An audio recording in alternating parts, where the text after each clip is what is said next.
Episodes that changed the world. This is going to be the first of a multi-part series on the Punic Wars, a struggle between Rome and Carthage that was so titanic it was fought for nothing less than dominance of Western civilization. I'd like to thank everybody for their time and for listening, and I want you guys to be aware that there is actually a video component to this podcast that is available on YouTube. So for those of you so inclined, by all means, go to Flashpoint History on YouTube.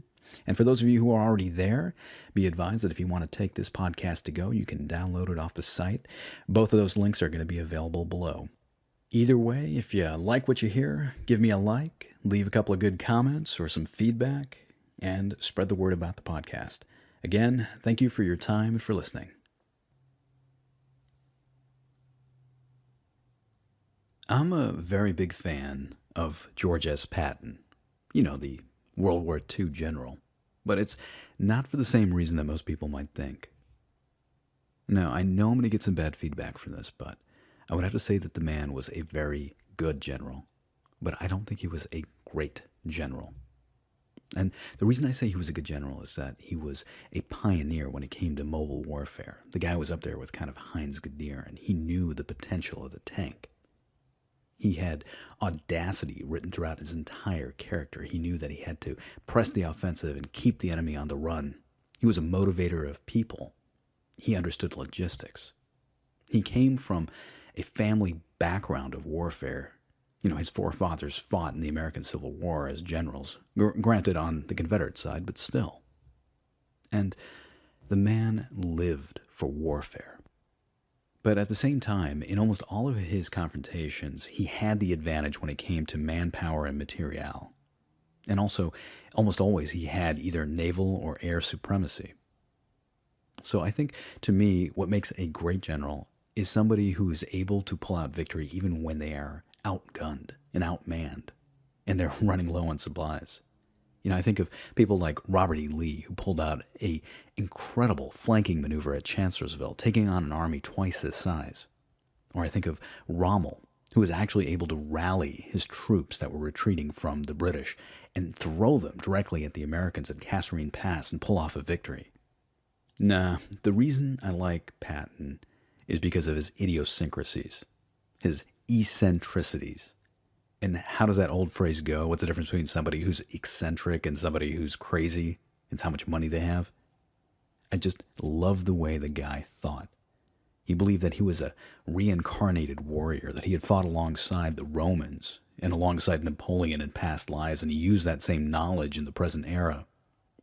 He was also somebody that was incredible when it came to these just absolutely fantastic sayings. You know, he was renowned as saying, "The purpose of war is not to die for your country, but to make the other poor bastard die for his country." He was also quoted as saying that if he was ever stuck between the Russians and the Germans, he'd make it a point to attack in both directions. There was one phrase that he said that I don't think quite got as much limelight, and it comes from the movie that was named after his namesake, so some of this might be from Hollywood, but I don't think it's too far from his character. I had to dig deep to actually find the exact movie line. Now, this is a line that comes from later in the movie. He's talking to one of his subordinates about how he can topple the Third Reich. And what I think he's really referring to is his own glory. Quote, "I had a dream last night. In my dream, it came to me that right now the whole Nazi Reich is mine for the taking. I was nearly sent home in disgrace. Now I have precisely the right instrument at precisely the right moment in history, in exactly the right place. This, too, will change very quickly, like a planet spinning off into the universe. A chance like this won't come again in 1,000 years." End quote.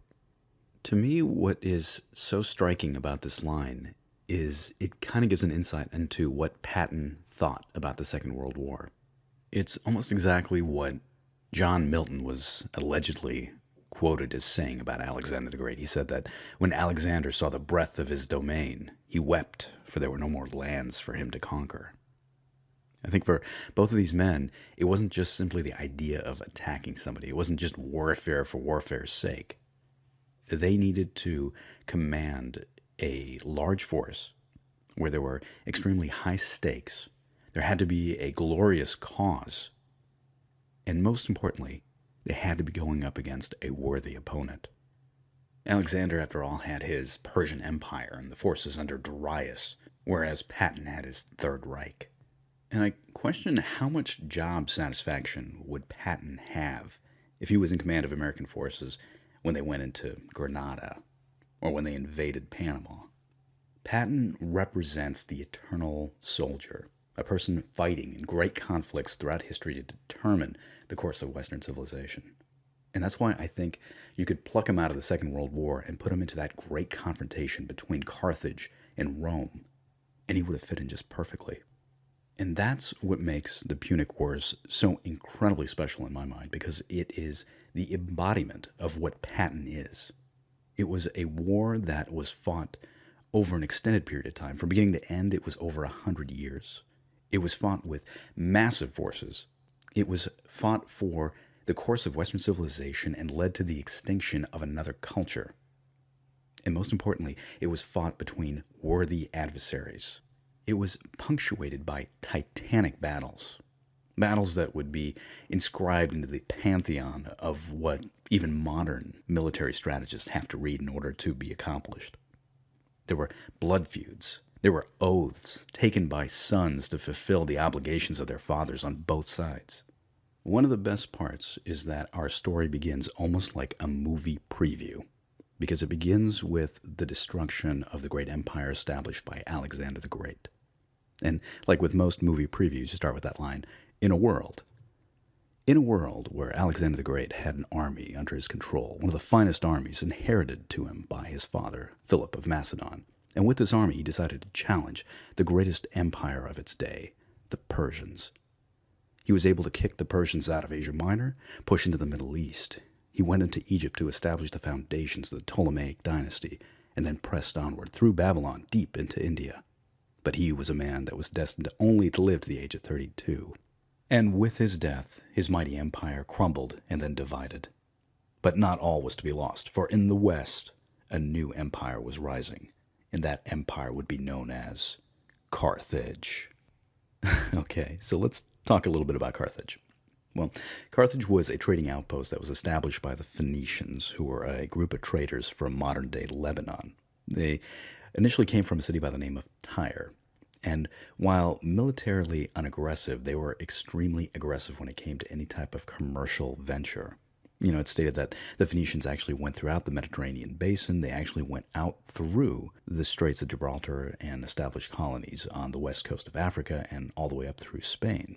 If you think about it in terms of strategic commercial positioning, the central portion of the North African coast in what is modern-day Tunisia, a portion of land that actually kind of juts out into the Mediterranean, is an ideal location for the establishment of a colony. All trade going back and forth would have to stop off at that point. Now, Carthage wasn't the first city to be established there, but it gained prominence very quickly. It was stated that Carthage was established in the year 814 BCE by Dido, who was daughter of the upper class in Tyre. She was actually being persecuted by the aristocracy and decided to flee and establish her own city. Now, once Carthage established a foothold, it began to expand very rapidly. The first major target made sense. It would kind of solidify its hold on North Africa, and so it took on the Numidians and the Libyans and kind of established a power base with them. But Carthage also had the ability to expand via the sea because it had such excellence when it came to naval superiority. And so places like Corsica and Sardinia quickly became Carthaginian colonies. Carthage tried to go for Sicily as well, and was able to establish a couple of outposts on the western coast of it, but unfortunately, it was defeated at the Battle of Himera in 480 BCE, and that kind of stopped Carthaginian expansion eastward.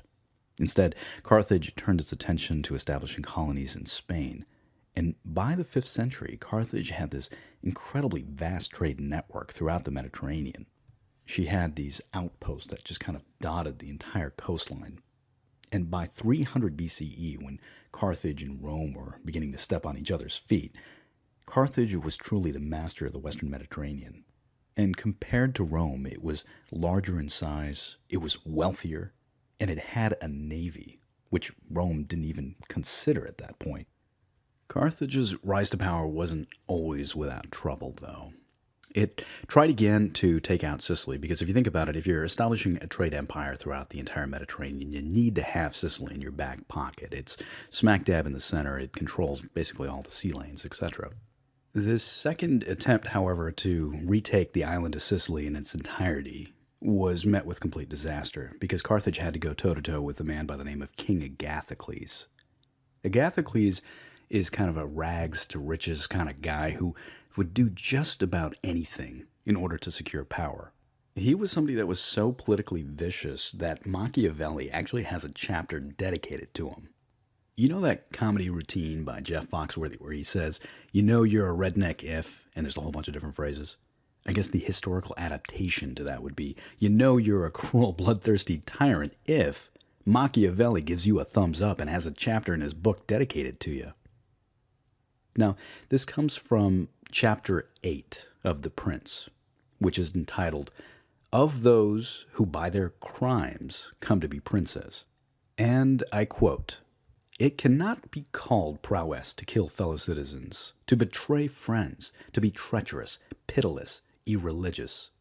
Still, if the courage of Agathocles in entering into and extricating himself from dangers be considered, together with his greatness of mind in enduring, overcoming hardships, it cannot be seen why he should be esteemed less than the most notable captain. Nevertheless, his barbarous cruelty and inhumanity with infinite wickedness do not permit him to be celebrated among the most excellent men." End quote. Agathocles was born kind of towards the lower rung of society. But what he lacked in money, he more than made up for with ambition. He attempted not just once, but twice to overthrow the Greek city-state of Syracuse, which is located in the southeast corner of Sicily. In both of these situations, he had to literally run for his life. While he was in exile, he went to the Carthaginians for help, and with Carthaginian backing, he actually raised a Greek army, which he used to return to the city of Syracuse, overthrow their democracy, and establish himself as dictator.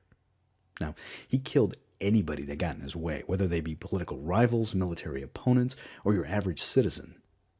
Of course, after he was able to conquer Syracuse, the city itself was not going to be enough. Agathocles decided to turn on his Carthaginian allies, the same ones that helped him raise an army in the first place. In fact, he attacked him with such gusto that he almost pushed him completely out of Sicily. And he got so good at attacking Carthaginians that in the year 310 he decided to invade North Africa and go after Carthage itself. Now, he was kind of unsuccessful with this, and he eventually had to return back to Sicily, but he left a legacy of war between the city-state of Syracuse and Carthage. But in a larger sense, he was actually a buffer zone between Rome and Carthage. Now, in the year 289, Agathocles dies, and Syracuse is left without a tyrant. Of course, it's still at war with Carthage, so it calls on a man by the name of Pyrrhus of Epirus. And we're going to get to him in a little bit, but just remember his name for the time being. Now, before we talk about how Pyrrhus brought our two contenders for world domination together, it's probably a good idea to talk a little bit about the government and military system of Carthage. Carthage was originally established as a monarchy, but in time it became an oligarchic republic, which meant that it had annually elected officials, but these officials usually came from the upper rung of society and were usually put in charge based on how much wealth they had. The executive branch, so to speak, of the Carthaginian government, their president, was known as a suffet, or in the Latin version, a suffets. There was a very close association between religion and government, which meant that if you were an elected official, you also had to serve some sort of religious function as well. Very much like the Roman Senate, the Carthaginian government also had a grand council, which consisted of 104 judges and 30 elders, who kind of came up with the legislative portion of what the Carthaginian government was going to do. Now, if there was an issue that came up between the Grand Council and the suffets, a group known as the Popular Assembly would intercede. The Popular Assembly also had the distinction of being the ones that appointed generals and admirals in the situation of any Carthaginian war. And this is kind of a distinction from the Roman system, which we're going to get to in just a little bit. One of the major drawbacks in Carthaginian society was that it was not willing to give out citizenship very well. In fact, it gave it out very sparingly. It was kind of greedy when it came to this. And as a result, it didn't develop that sense of loyalty with its client states that Rome did. And this was going to be something that was going to haunt Carthage later down the line. But Carthage did have a certain degree of social mobility that didn't exist within Rome. In Rome, you were either born a plebeian or a patrician, and that kind of determined how far you were going to go, at least initially. In Carthage, it was based entirely on your wealth. And whether you made that money in this lifetime or whether the money in your pocket was old money, it didn't matter. The more money you had, the better spot you had in society, and as a result, doors within the Carthaginian government would be open to you.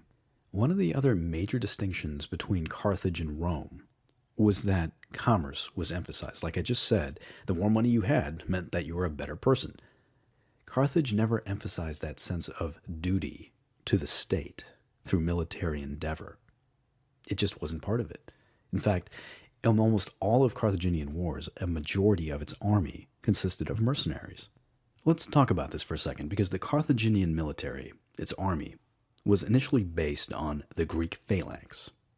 And at this point in history, the phalanx was kind of losing its efficacy, so the Carthaginians, along with other groups, were experimenting with things like heavy cavalry, elephants, war chariots. The Carthaginian citizen military was actually a very small force. It consisted of citizen soldiers who were only obliged to serve in situations of emergency, and usually for home defense when Carthage itself was in trouble. In retrospect, it makes the Carthaginians come across as a bunch of pansies, but they actually had a very capable fighting force. Again, most of their military consisted of very well-trained mercenaries. And this would include people like the Libyans, who actually supplied the largest contingent of most Carthaginian armies. And they would supply infantry, or you would have Numidians, who were known for their fast, light cavalry. Spaniards would also be employed, who would supply heavy infantry with short, thrusting swords, which were the basis of the gladius. And if you've seen any Roman movie out there, you know exactly what I'm talking about. It's the sword of the Roman legion. You'd also find contingents of Gallic warriors that would be both infantry and cavalry.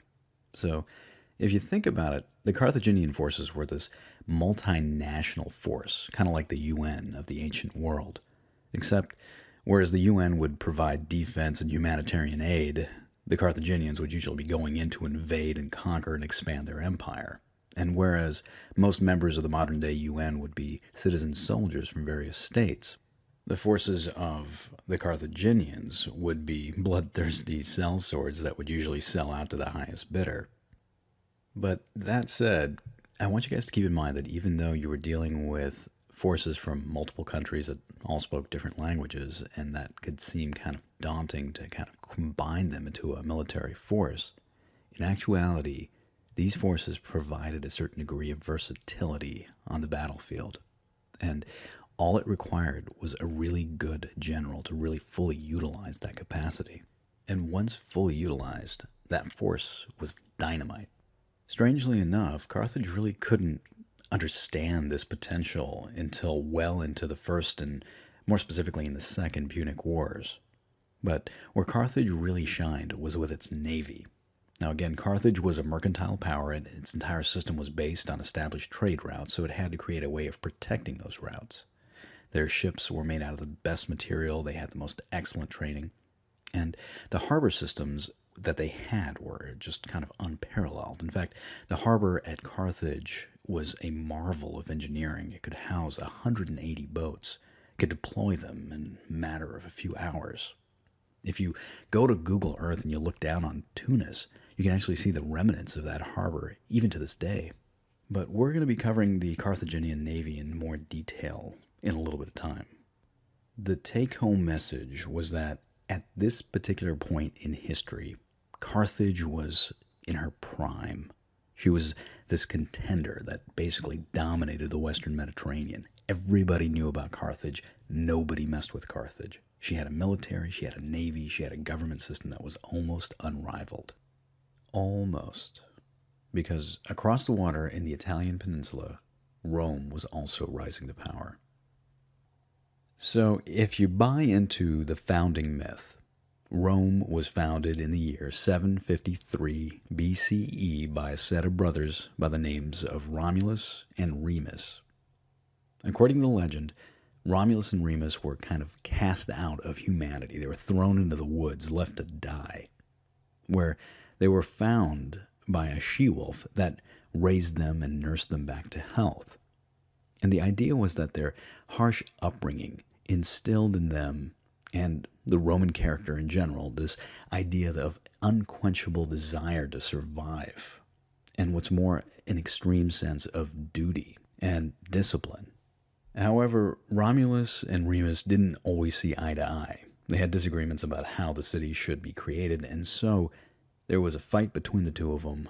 Romulus killed Remus and became the first king of Rome. So Rome, much like Carthage, started off as a monarchy. That is up until the year 509 BCE, when the last king of Rome was actually expelled, at which point it became the Roman Republic. Rome was essentially just a collection of villages on the Tiber. And it wasn't until the 6th century when those villages started to coalesce into what we think of as a city. There is a proverb in Latin. It's a Roman proverb. It goes, Deus fortoribus adesse, which means the gods are on the side of the stronger, kind of along the same lines as fortune favors the bold. What's surprising about Rome's growth from being this collection of villages to a city to expanding out into the rest of the Italian peninsula was that Rome nearly got wiped out on several different occasions. And it's kind of hard to think about it in that way because you always think of Rome as being the eternal city, the founder of a great empire. But at this point, it was the newcomer on the block. It was the new kid. And it was the kid that kept getting beat up. It literally had to claw for every inch that it got. But with every black eye, with every bruise, with every cut, Rome learned. And more importantly, it continued to expand. Keep in mind that central Italy at this point in time, when Rome was growing up, was actually a very rowdy, vicious neighborhood. The Roman people had to deal with threats from pretty much every angle. Surrounding Rome were a set of city-states that kind of dotted the western seaboard of central Italy and along the river Tiber. These city-states, known as the Latin League of Cities, was constantly fighting with one another, including with Rome, for scarce resources, of which the city of Veii was Rome's biggest pain. While it was dealing with that, there were a group of tribes in the Apennine Mountains known as the Oscan people that would constantly come down from the mountains and raid various fields and smaller villages. And then, in the year 390, a group of Gauls from France descended down into central Italy, managed to penetrate into the city of Rome and sack it. But like I said before, Rome learned from its mistakes. It was able to, one by one, incorporate all the cities of the Latin League under its jurisdiction. Even the city of Veii became part of the Roman hegemony. And then it was able to push out the Oscan tribes and other various barbarian groups that inhabited the Apennine Mountains and pacify that area. And after the sacking by the Gauls, the Romans rebuilt their city, and this time they installed a series of fortifications and walls. Rome wouldn't be sacked again for 800 years. The real genius to Roman expansion, because after all, Rome continued to expand. It took out the rest of central Italy. It moved into an area known as Campania. But the secret to its success was that it was willing to extend citizenship to areas that it conquered, specifically to areas that were loyal to the system. These client states quickly realized that they actually had something to gain from joining up with the Roman system, that Roman citizenship and Roman hegemony wasn't really that bad of a thing, that combining their forces and having a united front and providing for the common defense of everyone could actually benefit everyone. And this, by the way, was also one of the selling points of the U.S. Constitution when the 13 colonies were deciding to come together. Now, I want you guys to keep in mind that this coalition that Rome nurtured and fostered and kind of coaxed into being would be one of its saving graces. This kernel, this group of loyal city-states would save Rome time and time again and would make Rome a contender for world domination in the future. Now, in the latter part of the 4th and most of the 3rd century, Roman expansion really took off. And this was part and parcel to the Samnite Wars. Now, I'm not going to go into detail about these because the Samnite Wars, you could probably have an entire podcast onto them just by themselves. But there were three major wars, and of course, as the name implies, it was going up against the Samnites, who are a group of very vicious southern Italians. What would happen would be the Samnites would attack Rome. Rome would push back, claim a lot of their territory, create a peace alliance of some sort, of which the Samnites would either renege or attack Rome again. It kind of brings to mind the 1942 State of the Union address that FDR gave, where he basically stated that, they started this war, but we can finish it. Now, in the end, by the year 292, everything in Italy south of the rivers Arno and Rubicon were under Roman control, except for a handful of city-states in the Italian boot known as Magna Graecia. These were a collection of Greek colonies that kind of held out. And as Rome never had anything easy going for it, it would have to fight yet another war against a man by the name of Pyrrhus in order to secure this. But for the time being, just remember Pyrrhus's name. We're going to get back to him in just a second. For the sake of being complete, I think it's kind of important that we take a break from the strategic situation and we talk a little bit about the Roman government and military system. I'm not going to go into exquisite detail about this, but for those of you who are watching the video, it's outlined pretty nicely in that. However, I encourage people to look deeper into this because it'll give you a deeper insight to the decision-making process that occurred throughout the war. The Roman Senate is going to sound really familiar. It is, after all, what the American system of government is actually based off of. There were three major assemblies that were associated with the Senate. The first one was known as the Comitia Censurata. And this was responsible for declaring war and negotiating peace treaties, but it also had the very definitive role of choosing consuls, praetors, and censors, who were the executive members of the government. Another branch of the government consisted of the Comitia Tributa, which was responsible for creating and passing legislation. And then, finally, you have my favorite assembly, which was the Concilium Plebis. This was the popular assembly. It consisted of 10 tribunes of the people. Now, keep in mind that in Roman society, you had the plebeians, who were the lower class, and then you had an upper class, who were known as the patricians. This assembly, again, the Concilium Plebis, was designed into the system in order to prevent aristocratic oppression. It's not a bad idea if you think about it. The Roman government had a system that prevented the 1% from just basically taking over and doing whatever they wanted to. I believe that this was a very important aspect of the Roman government because in Roman society, you didn't have very much social mobility. If you were born a plebeian, you were going to die a plebeian. There wasn't any way you could move into the patrician class. The Romans also had a legacy system, which meant that if you were part of the aristocracy and you served within the Senate, then all of your progeny down the line were expected to serve within the Senate as well. It wasn't kind of an elected position. This, of course, did change over time. By the 3rd century, it was actually common to have plebeians serving within the Senate. In fact, there was a term known as novus homo, which meant new man. And these were people that weren't part of the legacy system that were new to the Senate. And there were actually some very notable characters, like Cato the Elder and Cicero, that were considered new men. The most important aspect of the Roman government, however, were the consuls. These were the executive branch. It was kind of like their version of a president, except there were 2 of them, because Romans feared the idea of having just one person in charge.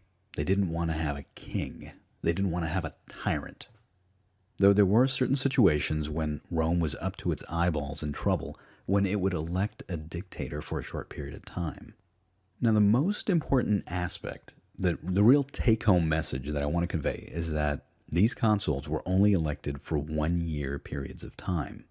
And during those time periods, they were expected to not only run the government, but they were also expected to command armies in the field of battle. For a second, just kind of ponder this. Because you have to be kind of an aggressive personality just to make it to consul. But once you're there, you've given 1 year in order to make or break yourself. You got that 1 year to lead armies into the field of battle in order to achieve some sort of glory. Now, I don't know about you, but I think that would make someone kind of neurotic in order to achieve their megalomania. But it does explain a lot to why the Roman character was so aggressive when it came to their expansion. And speaking of expansion, it wasn't just the aggressive Roman mentality that allowed Rome to dominate the map. It was the Roman army. The Roman army was initially based off the Greek hoplite army, but during its wars to subjugate central Italy, it transformed. It went from being a short-term militia to a standing conscript army. There was a tremendous amount of military law and harsh discipline that was imposed, and as a result, the Roman army became bigger, larger, and better trained. One of the keys to its success was that there was a high degree of officers. Now, this allowed for better tactical control of the army during times of battle. The officers also had at their disposal a reward and punishment system. So, if a soldier did really well, they'd get special commendation, of which the highest was known as the Corona Civica, which was kind of a golden laurel that they would wear, and they would only get this if they saved the life of a fellow citizen. However, the punishment system was downright draconian. If a contingent of the Roman army didn't do well, they'd have to face things like decimation, where every 10th man would die. And it would usually be at the hands of their own soldiers. For that matter, pretty much any lapse in duty would be punished severely. You'd either get beaten or flogged, crucified, and if you got caught sleeping at your post, well, you'd get the death sentence for that one. Now, like I said before, a Roman army was led by a consul, and would usually consist of 2 Roman legions and 2 allied legions known as the Ala. This would be approximately about 20,000 men. However, in times of crisis or war, this could be expanded up to almost 40,000. Now let's talk about the most important aspect of the Roman army, which was the Roman legion. Now I'm going to come at you with a bunch of names and facts and numbers, and it's probably going to make your head spin. So again, I'm going to shamelessly promote my video. If you take a look at that, it explains it pretty well. The Roman legion consisted of 3 lines of heavy infantry. The first line was known as the Hastati, which were kind of the youngest men.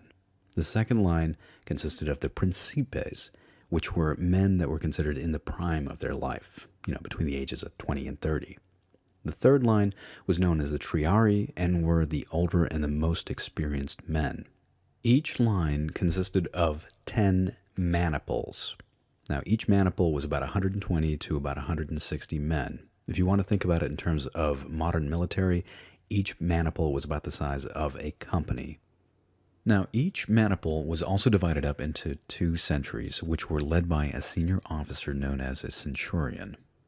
If you took 3 of the maniples and you put them together, you'd have a unit known as a cohort.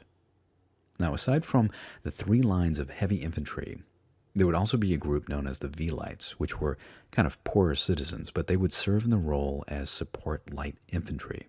And finally, with every Roman legion, you'd have a contingent of cavalry, which would be about 300 to 500 horsemen of the wealthiest citizens known as the equestrian class. So, if we're doing our math right, there'd be about 3,000 heavy infantry backed up by about 1,200 light infantry and 300 to 500 cavalry. So for simplicity's sake, it'd be about 5,000 people per legion. And what do these 5,000 people use on the field of battle? Because one of the most imposing aspects of the Roman army was that they had standardization of their equipment. And Roman legionnaires actually had some really good stuff. They each had a shield known as a suctum, which was an oval shield which consisted of layers of plywood and calfskin backing. They were bracketed by a metal frame which made them extremely sturdy and resilient. Their heads would be protected by bronze helmets, their legs would be protected by bronze greaves, and the body would have this linked ring armor which made stabbing a legionnaire very difficult. Now, each one of these guys would also have a Spanish sword known as a gladius. It was kind of a short thrusting sword which made it ideal for close-quarter combat. And finally, they would all be equipped with these heavy javelins known as pilums. A Roman army employing its tactics on the field of battle was quite an impressive sight. This was a departure from the Greek phalanx, which was kind of a square body of guys with long spears that would march directly into the enemy and attack them straight on. Instead, if you had a bird's eye view of what a Roman legion actually looked like, you would notice that the various maniples were arranged in a checkerboard pattern. And this was done for increased flexibility of movement. It gave greater line of sight for succeeding lines of infantry. On the flanks, you would have your cavalry. And what you would do is you would arrange your legion so that from one end to the other would be approximately 400 meters across. And with this force, you would march within about 30 meters of the enemy, at which point your frontline troops would release their heavy javelins, the pilums, into the enemy. If you were really lucky, you'd manage to skewer an enemy right then and there, but pilums were actually intended to embed themselves in enemy shields and kind of bend off to the side.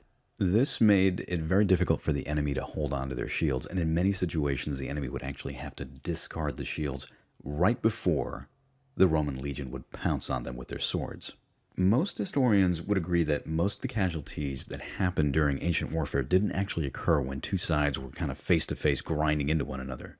Most of the casualties would actually occur when one side lost its cohesion, broke, and ran. And in the confusion, the other side would just mop them up. So maintaining a unit's cohesion was probably about the most important thing a commander could do on the field of battle. And that, by the way, doesn't apply just to Roman legions. That applies to just about anything. Now, this is something that the Roman army actually really excelled at. That checkerboard pattern that I'd mentioned earlier allowed for a Roman commander to have a great degree of flexibility. Plus, the high proportion of officers that were directly tied into frontline troops allowed for greater tactical control. So, when a Roman commander saw an opening in the front lines or a gap, he could actually plug in maniples and cohorts into the gap and prevent his army from being routed. However, brute force and tactical control wasn't the only thing that the Roman army really excelled at. If you look at the way that the Greeks fought, which were kind of the military precursors of the Romans, they used the Greek phalanx, and they used the same tactics for hundreds of years, and it didn't really change. Romans were willing to evolve. Adrian Goldsworthy, who is the author of The Punic Wars, actually has a really good statement about this. Quote, "It was a striking feature of the Romans, especially in their military enterprises, that they were willing and able to learn from their opponents and adapt." End quote. I truly believe that if the Romans didn't have this capacity to actually learn and try new things, they probably wouldn't have done quite so well during the Punic Wars. Alright, so at the risk of sounding just a little redundant, I figure we might as well rehash the strategic situation at this point. As I've been kind of drilling into everybody's head, Carthage, Rome, growing in size, becoming big, big contenders for the world throne. Carthage now owns most of Tunisia, vast parts of North Africa, Sardinia, Corsica, portions of Spain. Tried moving into Sicily, wasn't quite successful. But Carthage still has her trade empire. She's doing well, rich, wealthy, in her prime, ready to expand further to the north. And then you got Rome. The upstart contender has taken over all of central Italy, started to push down, took on the Samnites, put them in their place, and is ready now to expand further. But think about it. There's always been some sort of buffer zone between these two major powers, right? First time Carthage tried to go into Sicily, it got beaten back at the Battle of Himera by the Greeks. Second time it tried to take over Sicily, it got pushed back by King Agathocles.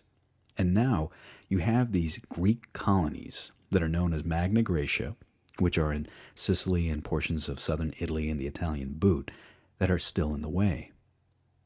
What happens when that buffer zone goes away? These two massive empires are now next door neighbors. Well, there'd be one more major conflict before that would happen, and that would involve a man by the name of Pyrrhus. Pyrrhus is somebody that I personally find really interesting, but at the same time, I kind of feel sorry for the guy. In the grand pantheon of would-be megalomaniacs, he's the guy that kind of gets the booby prize.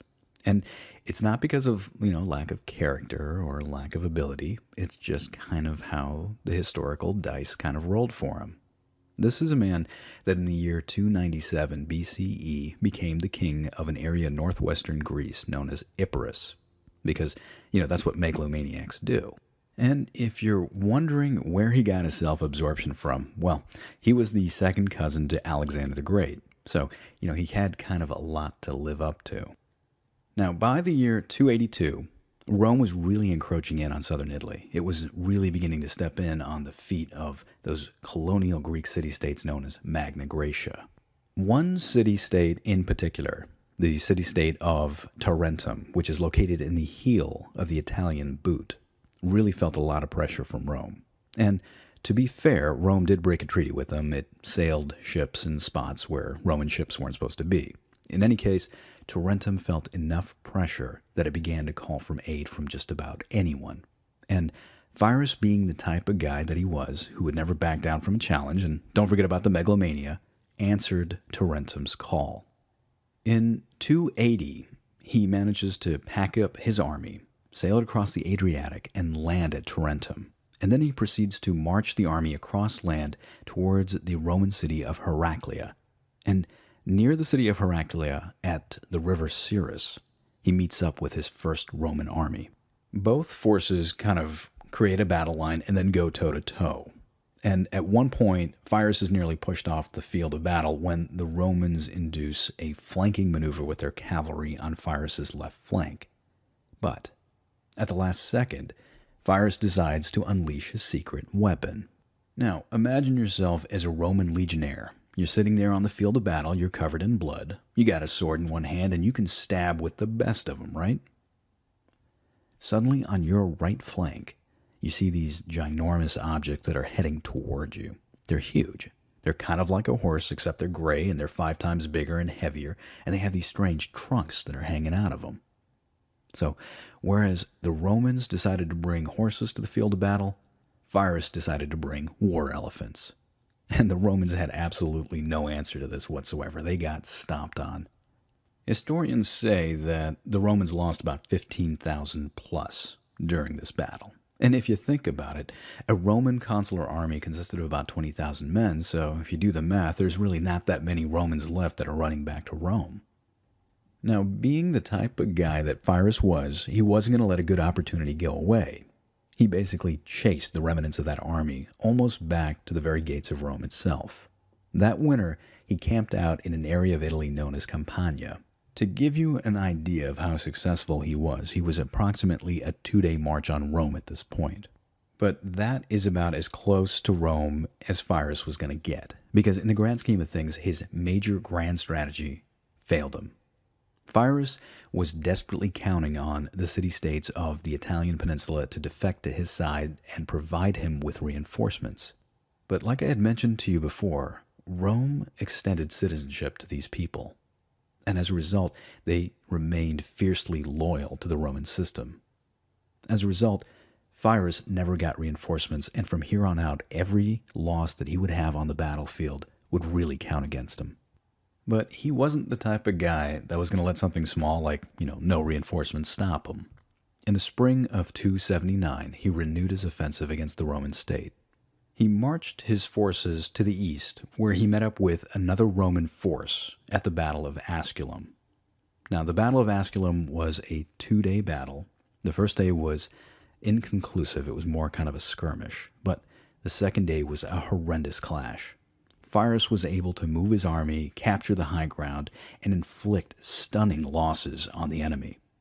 At the last second, Pyrrhus decided to send in his elephants in a flanking maneuver, but this time the Romans had created these wagons with armor kind of covering the top of them, and they were used as anti-elephant weapons. They were initially effective and almost managed to stop the elephants, but on the field of battle, almost doesn't count.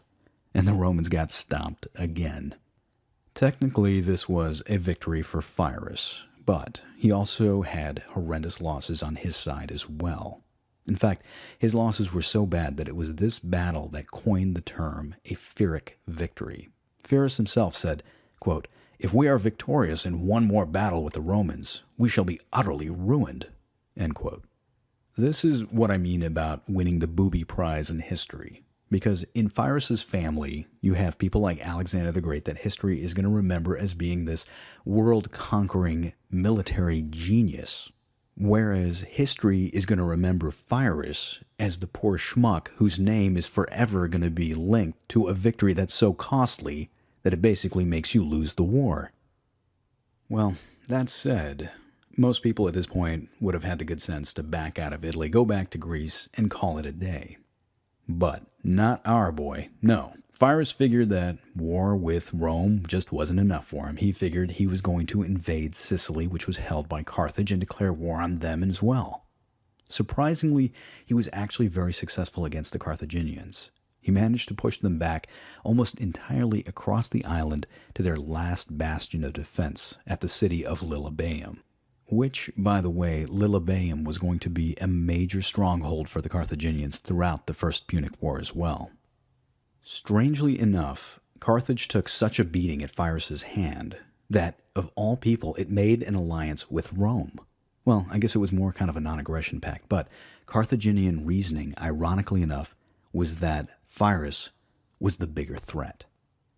Now, that all said, Pyrrhus knew that his time in Sicily was going to be limited. He was getting no reinforcements, his supplies were running low, and eventually he had to back out and go back to Italy. Pyrrhus was no nincompoop. He could read the writing on the wall, and he realized, very astutely, that once he was no longer in the picture, there would be no more buffer zone between two great powers. Plutarch actually recorded his thoughts really well. Quote, "In truth, it was because he could not master Sicily, which was like a storm-tossed ship, but desired to get out of her that he once more threw himself back into Italy. And it is said that at the time of his departure, he looked back at the island and said to those about him, 'My friends, what a field for the Carthaginians and the Romans we are leaving behind us.'" End quote. Pyrrhus really just didn't know when to quit. He invaded Italy yet again, took on the Romans yet again, beat him back to the city of Beneventum, gave him a black eye. There was a battle, it was inconclusive. But eventually, Pyrrhus realized that he couldn't stay in Italy any longer and eventually retreated back to Greece. The Romans, on the other hand, if anything, just kept growing stronger and more resolute. Plutarch actually comments on the Roman character very nicely. Quote, "On the other hand, as from a fountain continually flowing out of the city, the Roman camp was quickly and plentifully filled up with fresh men, not at all abating in courage for the losses they sustained, but even from their very anger gaining new force and resolution to go on with the war." End quote. With Pyrrhus out of the way, Rome completed its conquest of southern Italy. In 272, Tarentum finally surrendered to the Roman Senate, and during this time, Carthage managed to take over most of Sicily. So now the stage was really kind of set. You had two massive empires that were both fiercely of the mind to keep expanding, each on each other's doorsteps, and there was no longer a buffer zone. How many times in history has such a situation existed where people were able to maintain their stability? It doesn't happen that often. There's usually a catalyst that comes along that kind of sets everything off. I can think of a couple of examples right off the top of my head. I mean, after all, how stable was Europe until June 28th, 1914 in the city of Sarajevo? How stable was the Pacific until December 7th, 1941 at Pearl Harbor? The Romans and the Carthaginians had their catalyst at the city of Messina with a group known as the Mamertines. The Mamertines were a group of thug mercenaries from the time of King Agathocles, but after his death, they were kind of left unemployed and didn't have anything left to do. So they were invited into the city of Messina, which is in the northeast corner of Sicily. And the idea was that they were going to provide defense for the citizens, but what they did was they turned on the citizens, slaughtered them, and then turned Messina into kind of like a pirate's enclave. And from that point onward, they became the biggest nuisance in Sicily. They began raiding sea lanes, they began attacking their next-door neighbors, but eventually their next-door neighbors fought back. In the year 265, Syracuse managed to attack and defeat them in the field of battle. And so they were defenseless and they were desperate, and they called to Carthage for help. Carthage immediately sent a garrison in order to protect them, which was nice at first, but the Mamertines got sick of the idea of having a Carthage watchdog watching over them. And so they next called to the Romans to kick out the Carthaginians. It's kind of like making a deal with one drug cartel and realizing it didn't work for you, and so you're going to get help from another cartel. It just leaves you in a very precarious position. The Roman Senate took its time in order to make its decision. There was actually some fierce debating going on, but it knew what it was doing. It knew that coming to the Mamertines' aid would be a declaration of war on Carthage. Adrian Goldsworthy of the Punic Wars actually puts this into really good perspective. Quote, Polybius represents the Roman decision to go to Sicily as shamelessly opportunistic, their awareness of the hypocrisy of assisting the Mamertines, overcome by greed for plunder and glory, backed by a concern about the potential threat posed by a Carthage fully in control of Sicily and with easy access to Italy. Dio felt that the real reason for the First Punic War was the mutual fear in both Carthage and Rome of the other's growing power. Now that Rome's conquest of southern Italy had brought their empires face to face, each believed that their only long-term security lay in weakening the other's power. End quote. And thus, after fierce debate, the Roman Senate finally decided that it would indeed come to the aid of the Mamertines, knowing all along that this would mean that Rome was going to war with Carthage.